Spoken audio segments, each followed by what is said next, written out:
2010년 아이유가 좋은 날로 메가히트를 기록한 후 지금까지 꾸준한 인기를 보여주고 있고, BTS는 세계에서 가장 인기 많은 보이그룹으로 평가받고 있습니다. 이들의 인기는 가히 신드롬이라고 불릴 만큼 대단합니다. 어떤 특정 인물이나 단체 앞에 신드롬이라는 단어가 붙는 것은 쉬운 일이 아닙니다. 인기가 많다고 되는 것이 아니라 그만큼 사회적으로도 영향력을 가진 인물이어야 가능하겠죠.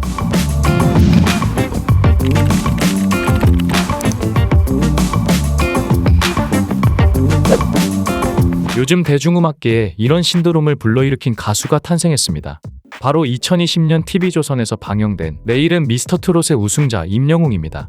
임영웅이 5월 2일 발매한 정규 1집 I'm Here로는 최단기간 선주문 100만 장을 기록했으며 초동 첫날 91만 장을 판매하며 놀라움을 안겨주었죠.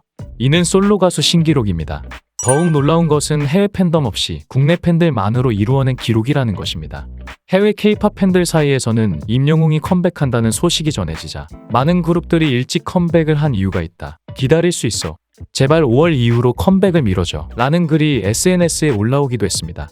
정규 1집 타이틀곡 다시 만날 수 있을까는 발매 직후부터 굳건히 각종 음원 차트 상위권에 자리하고 있으며 이미 발매한 지 꽤 시간이 지난 노래들도 차트에서 여러 곡 볼 수 있습니다. 임영웅이 정규 1집 활동을 시작하며 음악방송에 출연하자 각 방송사의 음악방송 시청률은 2배 이상 상승했다고 합니다. 방송계 관계자는 시청률 상승을 임영웅 효과로 분석하며 아이돌보다 강력하다고 평가했다고 하죠. 임영웅이 방송에 출연했다 하면 시청률이 상승하고 광고 모델로 활동 중인 제품들의 매출은 급증하고 있습니다.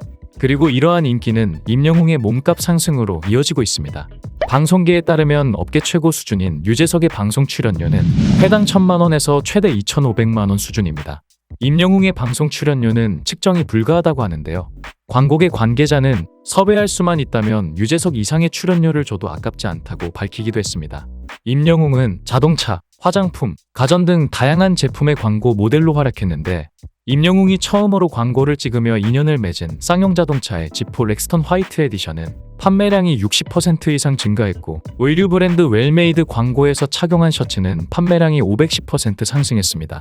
유튜브에서도 임영웅의 인기는 폭발적입니다.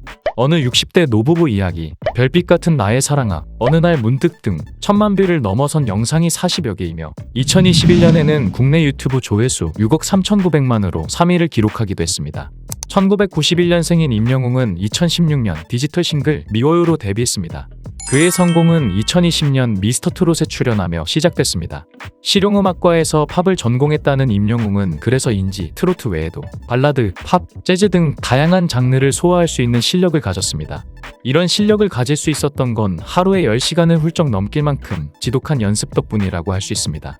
노래를 부를 수 있는 수만 개의 조합 중에서 최적의 소리를 찾으면 그 뒤로는 몸에 익을 때까지 연습을 한다고 하는데요. 실력이 뒷받침돼서인지 임영웅은 무대 위에서 별로 떨지 않는 무대 체질이라고 합니다. 우리 만날 수 있을까? 다시 만날 수 있을까? 성격상 가만히 노래 부르는 것보다는 움직이며 노래 부르는 걸 좋아한다고 하네요. 인기만큼 많은 미담도 들려오는데 2022년 1월 올림픽대로에서 교통사고 현장을 발견하여 최초 신고 후 심폐소생술을 진행한 적도 있고, 같이 해외 스케줄을 진행했던 스텝에게 감사의 인사로 전달한 롤링페이퍼도 화제가 되었습니다. 임영웅은 5월부터 전국 투어 콘서트를 진행 중입니다. 임영웅의 콘서트 소식이 알려지자 전국의 자녀들이 효도하기 위해 만반의 준비를 했다는 건 단순히 우스갯소리가 아닐 만큼 티켓팅이 매우 치열했다고 합니다. 콘서트 후기를 보면 임영웅이 팬들을 위해 준비한 세심한 배려를 볼 수 있는데요. 팬 연령층이 주로 중장년층인 것을 고려해 오랜 시간 앉아있는데 부담이 없도록 모든 좌석에 방석을 준비했다고 합니다. 방석의 색상은 지역마다 다르며 콘서트가 끝난 후엔 팬들이 가져갈 수 있도록 했다고 합니다.